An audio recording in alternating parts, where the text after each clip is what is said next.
ကဲယူမရှိရမျိုးအားလုံးပဲမင်္ဂလာပါဗျာနော်ကဲဝင်လာပြီဆိုတော့ねဆက်ခွင့်သားသမီးအားလုံးပဲလက်မနေတဲ့ချက်စီနေထားပေးမယ်เนาะမနေ့ပြန်ဆိုလို့ရှိရင်ဂျာသာပရင်းကိုရောက်လာပြီเนาะဂျာသာပရင်းနဲ့ရောက်လာပြီဆိုတော့တောက်ကြနေရပိတ်ရက်ဖြစ်တယ်ဆိုတော့တောက်ကြနေရပိတ်ရက်ဖြစ်သွားတော့နောက်ဆုံးရက်လေးပေါ့เนาะအဲ့တော့ဒီနောက်ဆုံးရက်မှာဘာတွေလာမလဲဘာတွေကြမလဲเนาะမင်းအားလုံးပဲအဲ့တော့ဆက်ခွင့်သားသမီးအားလုံးပဲเนาะပတိယူထားတဲ့မျိုးတွေအားလုံးပဲထပ်တူထပ်မြစိတ်ပူနေတာတော့တခုတည်းပါပဲเนาะတခုတည်းပဲเนาะမျိုးတွေအားလုံးလည်းเนาะအတူတူပဲအဲ့တော့ဒီမှာမနက်ဖြန်တောက်ကြနေရပိတ်ရက်ဖြစ်တယ်ဆိုတော့ဂျာသာပရိနေ့နောက်ဆုံးဖြစ်သွားပြီအဲ့တော့မနက်ဖြန်ဂျာသာပရိနေ့မှာအားလုံးသောမျိုးတွေစိတ်ပူနေကြတဲ့ပတ်တိဒါဒီမနက်ဖြန်မှာလာဖို့ရှိလားမရှိလားဒါလေးကိုကျွန်တော်တစ်ချက်ပြပေးမယ်เนาะအဲ့တော့နောက်တစ်ချက်ကဒီမှာကထပ်ပြီးတော့လာမယ့်ဟာလေးတွေပေါ့နော်မျိုးကြအလုံးပဲစိတ်ပူနေကြတယ်လို့နော်ကျွန်တော်စိတ်ပူနေကြတာပေါ့နော်တွေ့ရပါတယ်အဲ့တော့အလုံးသောမျိုးတွေအများကြီးလေးစိတ်မပူကြပါနဲ့နော်စိတ်မပူကြပါနဲ့ဆိုတာကြံခဲ့တဲ့ပွဲတွေကတောက်လျှောက်ဟိုမကြော့ဆိုပြီးတော့တောက်လျှောက်ကျလာခဲ့တဲ့ပတ်တီယာအခုကဘော်ရဘူးကြော့သွားတယ်ဘော်ရဘူးကြော့သွားတဲ့အကြောင်းရင်းကတော့လွယ်လေးပါပဲဘာလဲဆိုတော့ဒီမှာက3ကအရန်ကြထားတယ်ပေါ့နော်3ကဒီမှာအရန်မြူးထားတယ်3ရက်အတွင်း3ကမနှဲကြထားတယ်3မြူးတွေ3ရက်အတွင်း3မြူးထားတယ်ပြီးရင်တစ်ထက်မြူးထားတယ်3မြူးထားတယ်1မြူးထားတယ်အဲ့ဒီအတွက်ကြောင့်နောက်ထပ်ဒီမှာကပြန်ကြတွေလေထပ်ပြီးတော့เนาะဟာလားကြထားတာလေးတွေတွေ့ရတယ်เนาะပြန်ကြတွေထက်ကြီးတလဲလာထားတာလေးတွေ့ရတယ်အဲ့ဒီအတွက်ကြောင့်အလုံးသောမျိုးတွေဒီမှာ6ရက်ကို9လုံးပဲကြထားတယ်เนาะ6ရက်ကိုကနေ9လုံးကြထားတယ်အဲ့တော့ဟုတ်ပြီเนาะအဲ့ဒီအတွက်ကြောင့်လဲကျွန်တော်တို့ဒီကပတ်သေးရเนาะလားနှောင်နှေးသွားတာတွေဖြစ်သွားတယ်ပေါ့เนาะဒါပြန်ကြတွေလာထားတယ်ပြီးတော့3တလုံးနဲ့တွန်းပြီးမြူးထားတယ်ပြီးတော့တစ်လဲမြူးထားတယ်ပေါ့เนาะအဲ့ဒီလူလေးတွေဒါနှလုံးเนาะလားမြူးထားတာဖြစ်တဲ့အတွက်အလုံးသောမျိုးတွေလိုက်တဲ့ပတ်သေးတွေကနောက်ကျကောင်းနောက်ကျသွားတယ်ပေါ့အဲ့တော့မနက်ဖြန်မှာအဲ့ဒီပတ်သေးနဲ့ပတ်သက်လို့အလုံးသောချစ်မျိုးတွေဟာလားเนาะမနက်ဖြန်မှာအဲ့ဒီပတ်သေးနဲ့အဲ့ဒီပတ်သေးကြောင့်အလုံးသောချစ်မျိုးတွေကြားနိုင်ခြေရှိလားမရှိလားအဲ့လားလေးကိုကျွန်တော်တစ်ချက်မျှဝေပေးခြင်းတယ်ပေါ့เนาะအများကြီးလည်းအလုံးသောချစ်မျိုးတွေဟလားနဲ့9လုံးကြံသေးတယ်เนาะ9လုံးတော့ကြံသေးတယ်အဲ့တော့เนาะဟာလားမကြเนาะကြပါမလားဆိုတဲ့เนาะလားเนาะဆိုရင်နေတာလေးတွေမရှိအောင်ပေါ့เนาะအဲ့ဒါလေးတွေကျွန်တော်တို့မှတစ်ချက်ပြောပြမယ်เนาะအဲ့တော့အလုံးသောမျိုးတွေတင်လဲလို့ရတယ်เนาะမနက်ဖြန်မှာဟာလားအဲ့တော့ဟုတ်ပြီမနက်ဖြန်အတွက်ကျွန်တော်တို့ဘာတွေရှိမလဲမနက်ဖြန်အတွက်ဆိုရင်ကျွန်တော်တို့ကဘာတွေနဲ့ကင်ရမလဲဆိုတော့ formula တွေနဲ့လည်းကျွန်တော်တို့ကင်မယ်ပြီးသွားရင် formula တွေနဲ့လည်းကင်မယ်ပြီးတော့ကျွန်တော်ရဲ့မျိုးတွေကျွန်တော်တို့မပြောက်ပတ်သီးတွေပေါ့နော်အဲ့ဒါလေးတွေနဲ့လည်းကင်မယ်အဲ့တော့ဒီမှာကဘာထက်လာမလဲဆိုတော့ခွန်ရယ်4ရယ်5ရယ်3လုံးပေါင်းခြင်းခွန်4 1 5ပေါင်းခြင်းဟုတ်လား6လို့ရတယ်ဒီ3လုံးပေါင်းခြင်းရဲ့6ပိုင်6ပတ်သေးကြီးတဲ့တော့နောင်ပွဲမှာလုံးဝမှာမပြောက်ပါဘူးဆိုတော့ဒီမှာ6ဆိုပြီးတော့လာကြခဲ့တယ်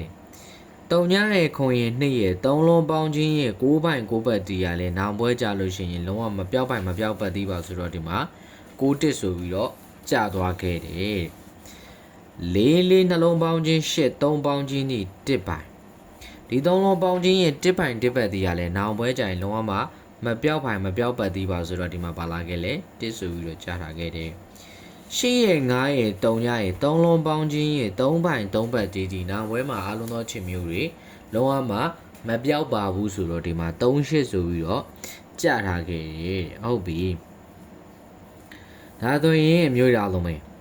1ရဲ့4ရဲ့9ရဲ့3လုံးပေါင်းခြင်းရဲ့4ပိုင်4ပတ်သေးရောနောင်ပွဲမှာပျောက်သွားလားဆိုတော့မပျောက်ပါဘူးတဲ့မပျောက်ပတ်သေးတဲ့နော်3ည8 3ည5 3လုံးပေါင်းခြင်းရဲ့3တီလည်းပဲနောက်ပွဲမှာပျောက်လာဆိုတော့မပျောက်ပါဘူးတဲ့မပျောက်ပတ်တီ3တော့မှ13ဆိုပြီးတော့ကြားထားခဲ့ပါတယ်6ရဲ့5 3ည3လုံးပေါင်းခြင်းရဲ့1တီလည်းပဲနောက်ပွဲမှာလုံးဝမှ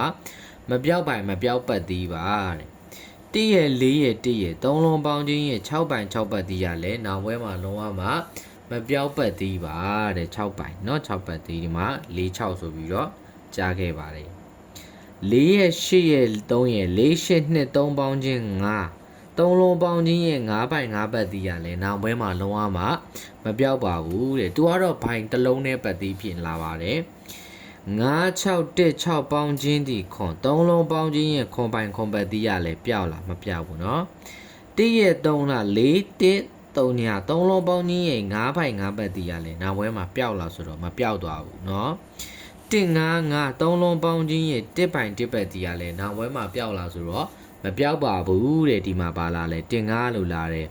3ရဲ့1ရဲ့9ရဲ့3 1 5 3လုံးပေါင်းချင်းရဲ့9ပိုင်9ပတ်တီးရလဲ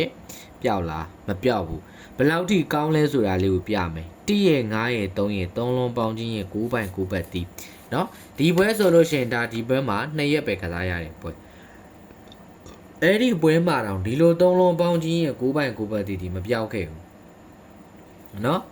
အဲ့တော့ဒီ3လုံးပေါင်းချင်းนี่2ပိုင်ဟုတ်လားဒီ3လုံးပေါင်းချင်းရဲ့2ပိုင်2ပတ်တီးဒီသူရဲ့ဒီအပွဲမှာလုံးဝမပြောက်ပါဘူးတဲ့မပြောက်ပိုင်မပြောက်ပတ်တီးဒီမှာ9နှစ်ဆိုပြီးတော့ကြာထားခဲ့188 3လုံးပေါင်းချင်းဒီ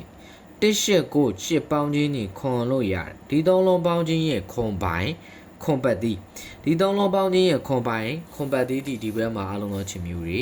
ပျောက်သွားမှာလားเนาะအဲ့တော့အလုံးသောချင်းမျိုးတွေပါရလဲခွန်ပိုင်ခွန်ပတ်တီးကျွန်တော်တို့တစ်လုံးရခဲ့ပြီဟုတ်ပြီအဲ့တော့နောက်ထပ်တစ်ချက်ကျွန်တော်တို့ဆက်ကြည့်မယ်အဲ့တော့နောက်ထပ်တစ်ချက်ဆက်ကြည့်တဲ့အခါမှာလေဘာထက်လာလဲဆိုတော့โอเคเนาะကျွန်တော်တို့ဒီမှာဒါမျိုးလေးနဲ့ထက်လာတယ်เนาะဒါမျိုးလေးနဲ့ထက်လာတာဒီမှာကတော့ဘာလာလဲဆိုတော့နေ့ရလေးဒီနေ့ဒီလေးနှလုံးပေါင်းချင်း6သူ့ပါဝါ1နှစ်လေးနှလုံးပေါင်းချင်းရဲ့6သူ့ပါဝါ1နော်လားအဲ့ဒီ6ရဲ့ပါဝါ1ပိုင်1ပတ်တီးရလဲနံပွဲမှာပျောက်လားမပျောက်ပါဘူးတဲ့အတူတူပဲเนาะခွန်ရဲ့နှလုံးပေါင်းချင်းရဲ့4သူ့ပါဝါ9ခွန်နှလုံးပေါင်းချင်းရဲ့4သူ့ရဲ့ပါဝါ9အဲ့ဒီ9တစ်လုံးဒီပွဲမှာလုံးဝမပျောက်ပါဘူးเนาะများလုံးပဲအဲ့တော့ဒီမှာလဲ9ရဲ့3ရဲ့ဒီ9ဒီ3နှလုံးပေါင်းချင်းนี่10ပါဟော10ရဲ့ပါဝါဒီ3ပါဟုတ်လား10ရဲ့ပါဝါဒီ3ပါအဲ့ဒီ3ပိုင်3ပတ်ဒီနောက်ပွဲမှာလုံးဝမပျောက်ပါဘူးအဲ့တော့ဒီမှာ8ရဲ့3ရဲ့နှလုံးပေါင်းချင်း1ပါဝါ6အဲ့ဒီ6ပိုင်6ပတ်ဒီနောက်ပွဲမှာလုံးဝမပျောက်ပိုင်မပျောက်ပတ်ဒီเนาะအများဆုံးအဲ့တော့လုံးဝအားမငယ်နဲ့စိတ်မပူနဲ့မန္တပြန်တော့ကိုအကောင်းတကအကောင်းဆုံးဆိုတဲ့ဟာလေးတွေကိုမျှဝေပေးမယ်เนาะအများဆုံးပဲရလားကျွန်တော်ရဲ့အမျိုးတွေကိုကျွန်တော်ရဲ့အမျိုးတွေအတွက်အကောင်းဆုံးဖြစ်တဲ့အားနဲ့ကျွန်တော်ပြန်ပြီးတော့အကောင်းဆုံးပြန်ယူပေးမယ်เนาะဒါတော့ဒီမှာဗာထက်လာလဲတုံညာရဲ့1ရဲ့ဒီတုံညာဒီ1နှလုံးပေါင်းချင်း1သူ့ပါဝါ6 1ပါဝါ6ပေါ့နော်အဲ့ဒီ6ပိုင်6ပတ်ဒီသူ့ရဲ့အောက်မှာလုံးဝမပြောက်ပိုင်မပြောက်ပတ်ဒီเนาะအဲ့တော့ဒီဟာတွေကဘယ်လိုလာလဲဆိုတော့အစိုးရတော့ကြာတာနင်းနေပြီများသောအားဖြင့်ဒီနောက်မှာကြာတာများတယ်ပေါ့နော်နောက်မှာကြာတာများတယ်အစိုးရကြာတာနည်းတယ်လေးနှလုံးပေါင်းချင်း8သူ့ပါဝါ3လေးနှလုံးပေါင်းချင်းရဲ့8ပါဝါ3 83ဟလားလေးနှလုံးပေါင်းချင်းရဲ့8ပါဝါ3အဲ့ဒီ3ဒီနော်ဟလာနောက်ဝဲမှာလုံးဝမပြောက်ပိုင်မပြောက်ပတ်ဒီနောက်ကြမှာပဲကြာတယ်6ရဲ့9ရဲ့နှလုံးပေါင်းချင်း9ပါဝါ3ညအဲ့ဒီ3ညသည်ဟလာအနည်းဆုံးนี่ဗုဒ္ဓဘူးကြာတာပဲအဲ့ဒီရက်တွေမှာကြာတာများတယ်ဗျဗုဒ္ဓဘူးကြာတာပဲအဲ့ဒီရက်တွေမှာကြာတာတော်များတယ်နော်အများလုံးပဲဒီမှာဆိုရင်လဲ9ရဲ့3ညရဲ့ဒီ9ဒီ3ညနှလုံးပေါင်းချင်းဒီ9ပါဝါ3ညအဲ့ဒီ3ညဒီပွဲမှာလုံးဝမပြောက်ပိုင်မပြောက်ပတ်ဒီပါဒီမှာလဲနောက်ကြာတာပဲ4ရဲ့9ရဲ့နှလုံးပေါင်းချင်း9ပါဝါ4ဟာလားเนาะအဲ့ဒီ4တလုံးဒီဘွဲမှာလုံးဝမပြောက်ပါဆိုဒီမှာအစောကြီးကြာထားခဲ့ဒီလား9ရဲ့2ရဲ့3ရဲ့2ရဲ့နှလုံးပေါင်းချင်း9ပါဝါ3ညအဲ့ဒီ3ညဒီနောက်ဘွဲမှာလုံးဝမပြောက်ပိုင်မပြောက်ပတ်တီဟာလား3ည8ရဲ့2ရဲ့နှလုံးပေါင်းချင်း3ညသူပါဝါ9 8နှစ်နှလုံးပေါင်းချင်းရဲ့3ညပါဝါ9အဲ့ဒီ9ဒီဘွဲမှာလုံးဝမပြောက်ပိုင်မပြောက်ပတ်တီပါတဲ့ဒီမှာပါလာလဲ65ဆိုပြီးတော့မကြသွားဘူးလားဒီမှာဆိုရင်လည်း2ရဲ့6ရဲ့လား2 6နှလုံးပေါင်းချင်းကြီး8ပါဝါ3 2 6နှလုံးပေါင်းချင်းကြီး8သူ့ပါဝါ3အဲ့ဒီ3ဒီဘက်မှာလုံးဝမပြောက်ပိုင်မပြောက်ပတ်သည်ဟာလားမပြောက်ပိုင်မပြောက်ပတ်သည်ဆိုတော့ဘာလာလဲ3ဆိုပြီးတော့မကြသွားဘူးလား3ရဲ့ခွန်ရဲ့3ရဲ့နှလုံးပေါင်းချင်းဒီခွန်ဒီ3နှလုံးပေါင်းချင်း3ညသူ့ပါဝါ5ခွန်3နှလုံးပေါင်းချင်းရဲ့3ညသူ့ပါဝါ9အဲ့ဒီ9ဒီဘက်မှာလုံးဝမပြောက်ပိုင်မပြောက်ပတ်ဒီရဲ့ဒီမှာနော်လား9နှစ်ဆိုပြီးတော့ကြားတယ် ဒီခွန်ရဲ့ဒီငါရဲ့ခွန်ရဲ့ငါရဲ့နှလုံးပေါင်းခြင်းဒီနှစ်သူပါဝါဒီခွန်ကနှလုံးပေါင်းခြင်းရဲ့နှစ်သူပါဝါခွန်အဲ့ဒီခွန်ဒီဘဲမှာလုံးဝမပြောက်ရပါဘူးဆိုတော့ဒီမှာဘာထက်ရလဲခွန်ဆိုပြီးတော့ထက်မရဘူးလားနော်ခွန်ဆိုပြီးတော့ထက်ရတယ်အလုံးသောချင်းမျိုးတွေနော်နှစ်ချက်တော့ဖြစ်သွားပြီရနော်အလားအလုံးသောမျိုးတွေလည်းဟာလားနော်ဟာလားပါဝါတွေဘာတွေမယူဘဲနဲ့ဒဲကြတာမျိုးတွေမရဘူးလားပါဝါတွေဘာတွေမယူဘဲနဲ့ဒဲလာတာမျိုးတွေမတွေ့ဘူးလားနော်ဟာလားတခါတလေဒီတိုင်းဒဲလာတဲ့ဟာလေးတွေကိုရှာပြပါလားရှာပြပေးလိုက်ပြီနော်ပါဝါလည်းမထည့်ဘူးနက်ခက်လည်းမထည့်ဘူးတလုံးနဲ့တီးတက်ရှာပေးထားတယ်နော်တလုံးနဲ့ကိုတီးတက်ရှာပေးထားတာအလုံးသောချင်းမျိုးတွေတွေ့တယ်မလားနော်ဟုတ်ပြီဒါဆိုရင်နောက်တစ်ချက်ကျွန်တော်တို့ဆက်ကြည့်မယ်နောက်တစ်ချက်ကလည်းကျွန်တော်တို့ဘာလာမလဲဒီ9ရဲ့ဒီ2ရဲ့9နှစ်နှလုံးပေါင်းခြင်းဒီဟာလား9နှစ်နှလုံးပေါင်းခြင်း1သူ့ပါဝါ6အဲ့ဒီ6ဒီဟာလားအဲ့ဒီ6ဒီသူ့ရဲ့ဒီအောက်ပွဲမှာလုံးဝမပြောက်ပါဘူးတဲ့နော်6ဒီဒီမှာသူ့ရဲ့အောက်မှာလုံးဝမပြောက်ပါဘူးတဲ့အဲ့ဒီပွဲတဲ့နေဒါကတော့ကပ်ပင်လို့ခေါ်တယ်နော်အဲ့တော့ဒီမှာဆိုရင်9နှလုံးပေါင်းခြင်း89နှလုံးပေါင်းခြင်း8ပါဝါ3အဲ့ဒီ3ဒီသူ့ရဲ့အောက်မှာလုံးဝဒါမပြောက်ပတ်သေးနဲ့ကြံခဲ့ရမယ်နော်ဒါမှဆိုရင်လည်း4ခွနှလုံးပေါင်းခြင်း1သူ့ပါဝါ6 4ခွနှလုံးပေါင်းခြင်း1ပါဝါ6အဲ့ဒီ6ဒီသူ့ရဲ့အောက်မှာလုံးဝမပြောက်ရပါဘူးမပြောက်တဲ့ပြင်မှာတော့နောက်ဆုံးမှလာကြတယ်နော်နောက်ဆုံးမှလာကြတယ်1ရဲ့ခွန်ရဲ့နှလုံးပေါင်းခြင်း8 1ခွန်8ပါဝါ3အဲ့ဒီ3ဒီသူ့ရဲ့အောက်ပွဲမှာလုံးဝမပြောက်ရဘူးတိလားနောက်မှလာကြတယ်4ရဲ့ခွန်ရဲ့ဒီ4ဒီခွန်နှလုံးပေါင်းခြင်း1ပါဝါ6ဖြစ်တယ်အဲ့ဒီ6ဒီသူ့ရဲ့အောက်ပွဲမှာလုံးဝမပြောက်ရပါဘူးတိလားနောက်ဆုံးနေ့ထိလိုက်ကြပေးတယ်2ရဲ့နှလုံးပေါင်းခြင်း4ပါဝါ9ဟာလား2နှလုံးပေါင်းခြင်း4သူ့ပါဝါ9အဲ့ဒီ9ဒီအောက်မှာလုံးဝမပြောက်ရပါဘူးတိလားနောက်ဆုံးမှကြာတယ်နော်အဲ့ဒီချက်လေးတွေတော့ရှိတယ်ဒါလေးတွေကိုမြင်ပြီးတွေးပြီးဆိုရင်တော့ကျွန်တော်ထက်တချို့တော့မျိုးတွေပို့ပြီးတော့ကျွန်တော်ထက်ပို့ပြီးပျော်လိမ့်မယ်လို့မျှော်လင့်ပါတယ်အဲ့တော့4 3ညနှလုံးပေါင်းခြင်းဒီ4ပါဝါ9အဲ့ဒီ9ဒီသူ့ရဲ့အောက်ပွဲမှာလုံးဝမပြောက်ပါဘူးတဲ့ဒီမှာဘာလာခဲ့လဲဟာလား9ခွန်ဆိုပြီးတော့ကြာပြီတဲ့ဒါမှဆိုရင်လည်း2 8ဟာလား2ရဲ့8ရဲ့နှလုံးပေါင်းခြင်းဒီ3ညသူ့ပါဝါ9အဲ့ဒီ9ဒီသူ့ရဲ့အောက်မှာပျောက်သွားလားမပြောက်ဘူးเนาะမြောင်လုံးပဲဒီမှာမပြောက်တဲ့အပြင်တော့နောက်ဆုံးမှကြာတာများတယ်ဗျเนาะနောက်ဆုံးမှကြာတာများပါတယ်ဆိုတော့ကโอเค3ရဲ့4ရဲ့နှလုံးပေါင်းခြင်းကြီးခွန်သူ့ပါဝါနှစ်ဟာလားဒီရက်ဒီမပြောက်သေးဘူးเนาะမြောင်လုံးပဲဒီမှာကတော့သူပိတ်ရက်အရန်များခဲ့တယ်เนาะဒီမှာဘော်ဒဘူးနေ့ထိပိတ်သွားခဲ့တယ်เนาะမြောင်လုံးပဲဘော်ဒဘူးနေ့ထိပိတ်သွားခဲ့တယ်အဲ့တော့ဒီအောင်မှာရောစကြလားဆိုတော့ဒီမှာ9ရဲ့1ရဲ့နှလုံးပေါင်းခြင်း6ရဲ့ပါဝါ1အဲ့ဒီ1ဒီသူ့ရဲ့အောက်မှာလုံးဝမပြောက်ခဲ့ဘူးဒီမှာဟုတ်လားလုံးဝမပြောက်ခဲ့ဘူးကဲဟုတ်ပြီဒါဆိုရင်ဒီမှာက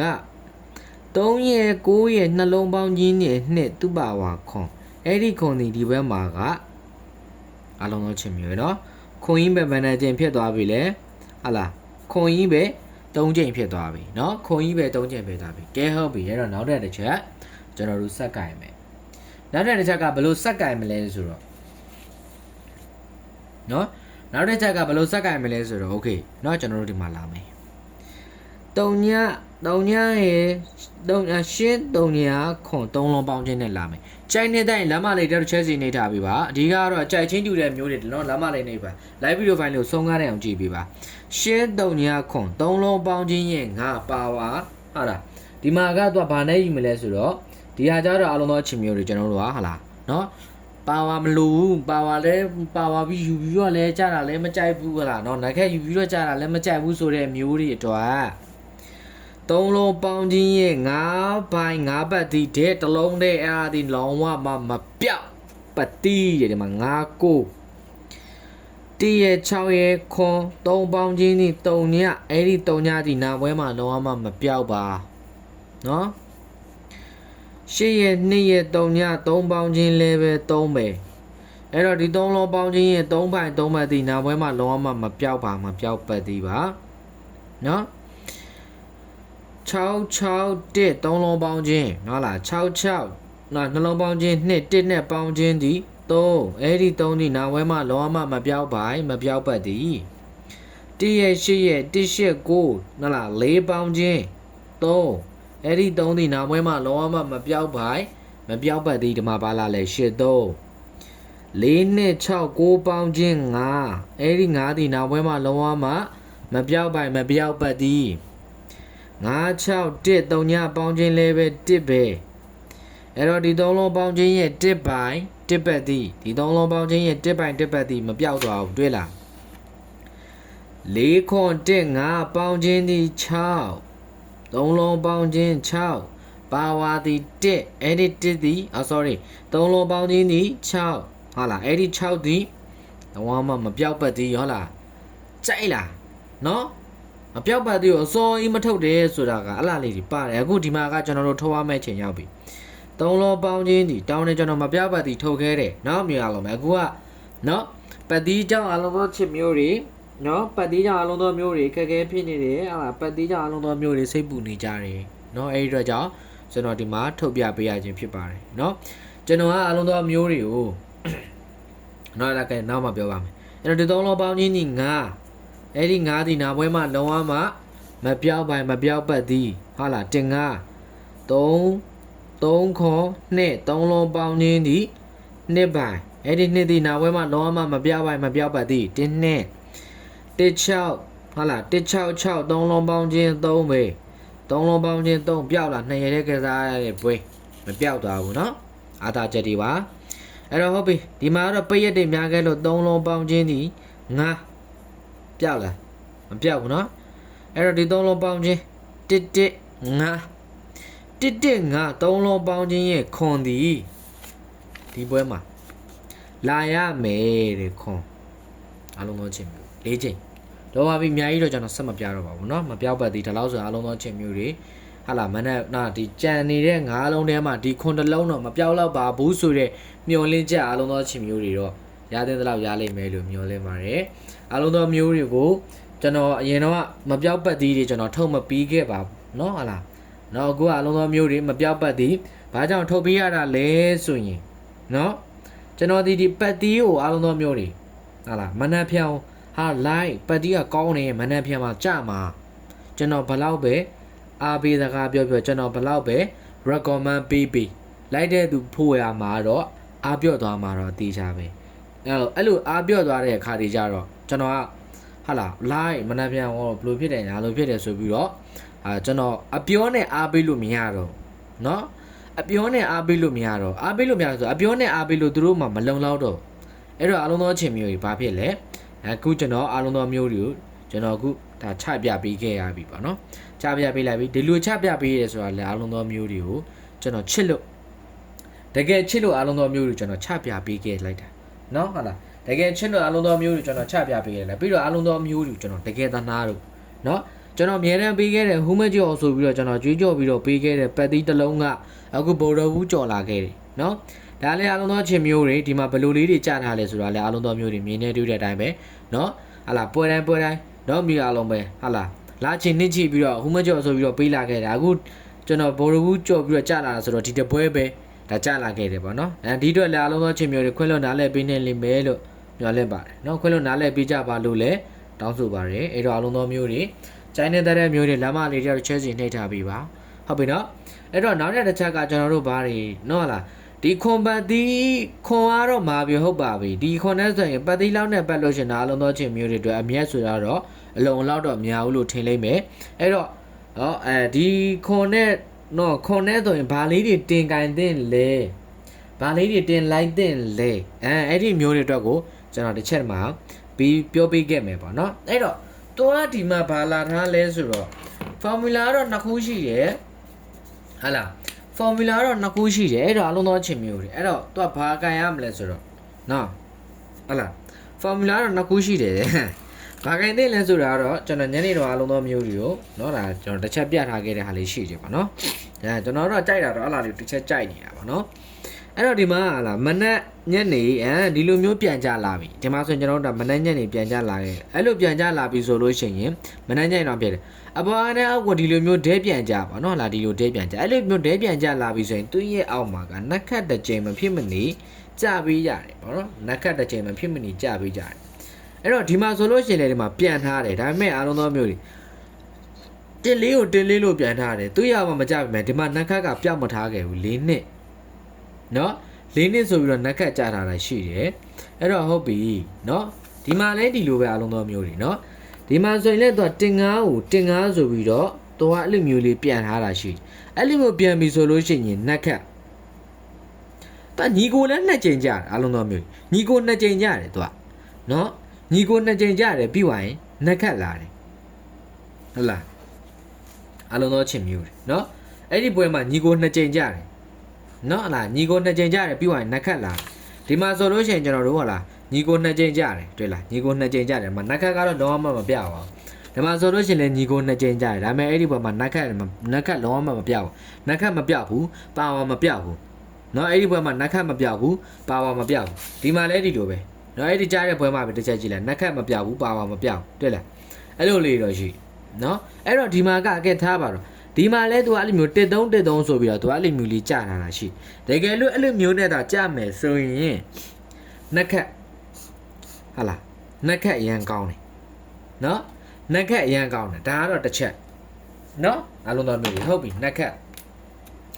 ်ဒီမှာအဲ့လိုမျိုးကြာထားတာဖြစ်တဲ့အတွက်ကျွန်တော်ရဲ့ချီမျိုးကြီးနက်ခတ်ဟုတ်ပြီနော်နက်ခတ်အဲ့တော့ဒီနက်ခတ်ကိုနောက်ထပ်တစ်မျိုးနဲ့ဘာကောင်းသေးလဲဆိုရင်ဒီနက်ခတ်ကနောက်ထပ်တစ်မျိုးနဲ့ဘာတွေကောင်းသေးလဲဘာတွေကြိုက်သေးလဲဆိုရင်ကျွန်တော်ကြိုက်တာတစ်ခုထပ်ရှိပါတယ်အဲ့ဒါကဘာလဲဆိုတော့ဒီမှာအားလုံးသောချင်မျိုးတွေတစ်သုံးလုံးထောင်ထားတာတွေ့လာ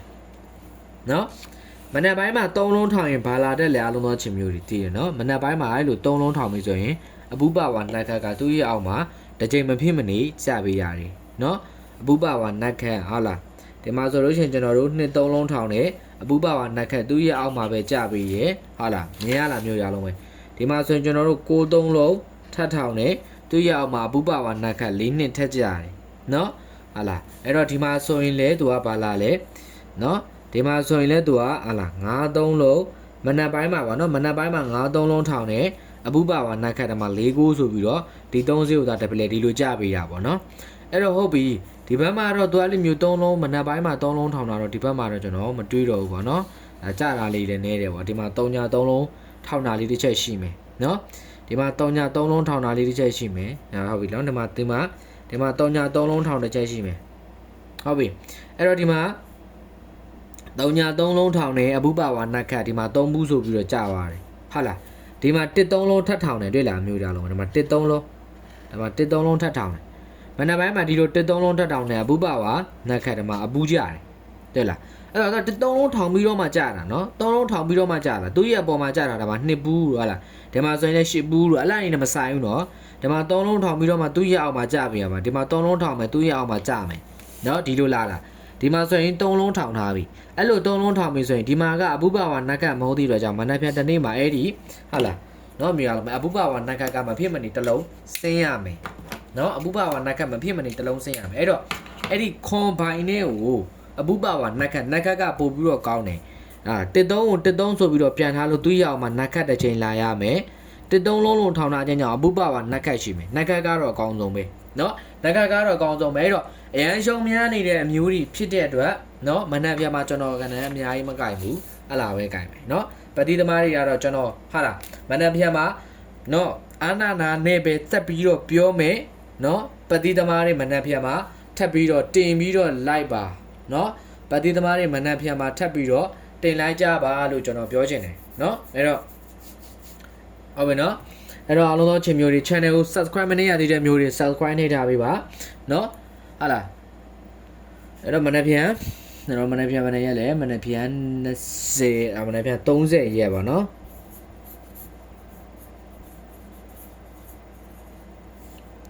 ်အလုံးသောချင်းမျိုးတွေကြိုင်းနေတက်လိမ့်မယ်လို့နော်မျှော်လင့်ပါတယ်ဟုတ်လားကျွန်တော်ပတ်တီးပေးတဲ့အခါမှာကျွန်တော်ရဲ့တာဝန်ယူမှုတာဝန်ဟုတ်လားတာဝန်ယူမှုတာဝန်ခံမှုနော်မျိုးတွေအလုံးပဲဒါလေးကိုသဘောကျနေသိလိမ့်မယ်လို့မျှော်လင့်ပါတယ်နော်ဒါကတော့အလုံးသောချင်းမျိုးတွေကိုဟုတ်လားကျွန်တော်ပတ်တီးရဲ့တာဝန်ယူမှုတာဝန်ခံမှုပဲเนาะဟာလားချင်လုံးတို့ပြပေးလိုက်တယ်အဲ့တော့မနက်ဖြန်မှာအားလုံးသောချင်မျိုးတွေเนาะမနက်ဖြန်မှာနေကုန်းဟာလားเนาะနော်လားမနက်ဖြန်မှာခွန် ခွန်ဘူးပြီးွားရင်80ပြီးွားရင်ဘာလာမလဲဆိုတော့အပူပါဝါနက်ခတ်ဆိုတော့9ပြီးွားရင်ခွန်9အဲ့ဒါလေးအားလုံးသောချင်းမျိုးတွေမနေ့ပြန်မှာအဲ့ဒီလေးခွက်ကိုတင်ထိုးပါเนาะအာထိုးကြပါเนาะမြန်အောင်မယ်ဒါလေးကိုအာထိုးပါတင်ထိုးကြပါเนาะ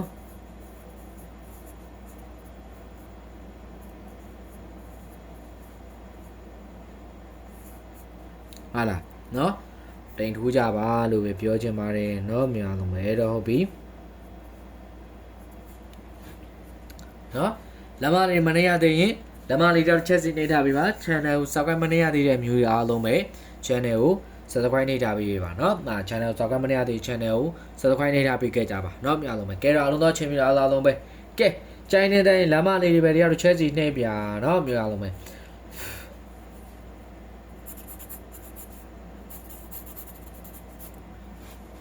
ဟုတ်ပြီเนาะကဲတော့အားလုံးသောချင်းမျိုးအားလုံးပဲခွက်လက်ပါဗျ